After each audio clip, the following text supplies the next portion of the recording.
everyone, welcome to Fame World Educational Hub. Myself, Aishwarya Saxena, and in the series of Python programming, we are working on the constructors.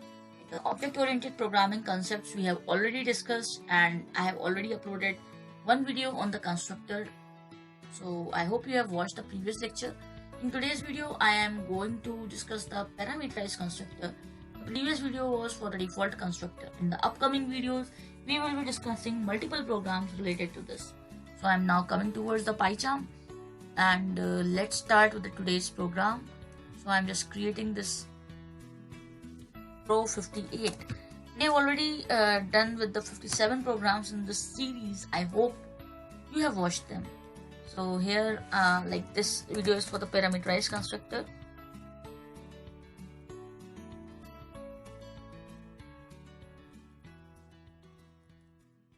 So when we are talking about parameters, that means something we are passing in the parameters, and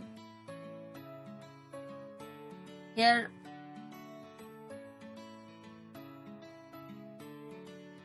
I am creating one class.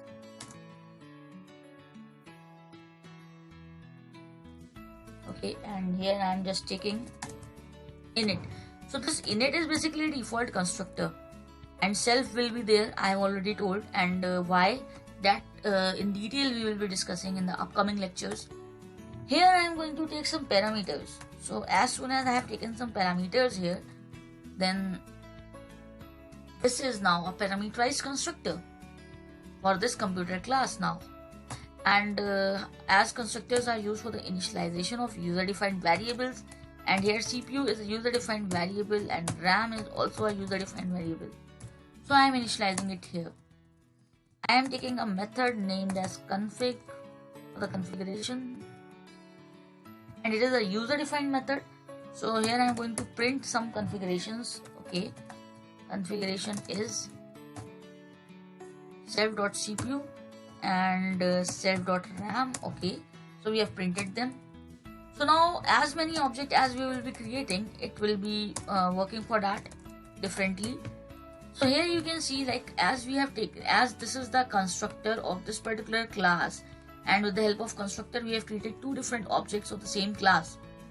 Now as you can see, this is a parameterized constructor. That means this class is having a parameterized constructor. So in that case we have to pass some value. For self we do not pass any value. Let me clarify, this self is basically working as a this reference. As in C++ and Java you must have studied, if you have studied C++ and Java, there is a concept of this reference. Here in Python it is called self. So self is basically used for referring the variable. So here I have taken the same name on both the hands, like left hand side and right hand side, but it will not make any error. This self we do not have to write here, but yes, the values for these parameters, the CPU and RAM, we will be providing here.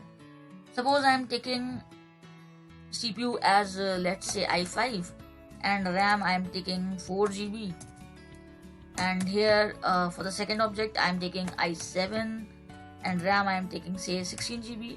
Okay, so two values, like two different values for the two different objects we have defined, and that is the main thing that when we are having constructors, so that is the main objective of having constructor, that we can create multiple objects of a class, because when we are having some class, that means there could be multiple objects of that. So with the help of constructors we can easily create different objects.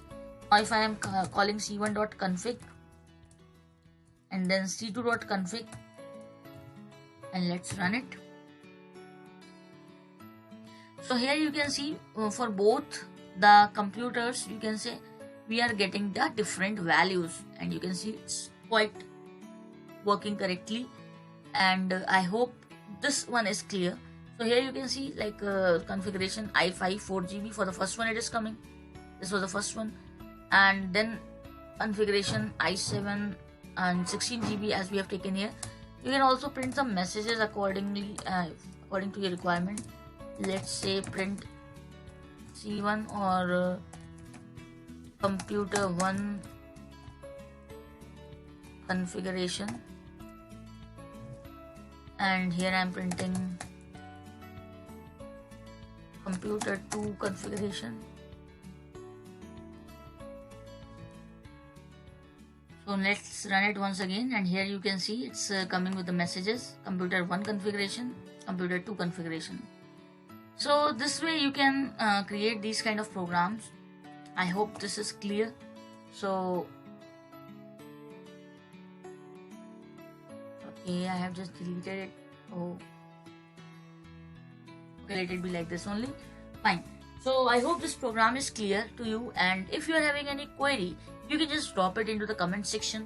In the next video, we will be discussing some more programs related to object-oriented programming and some more programs related to constructors, so it would be much easier for you to understand these concepts in depth.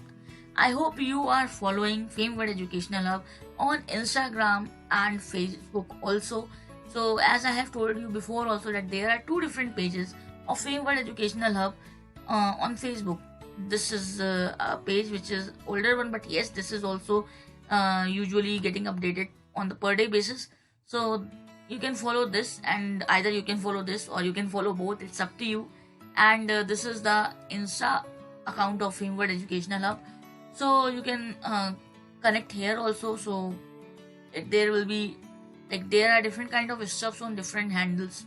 So you can just go there and you can check it out, and we can also communicate there with the help of direct messages. You can ask your queries, and you can make some suggestions also for the series. Thanks for watching. Stay tuned. See you in the next video.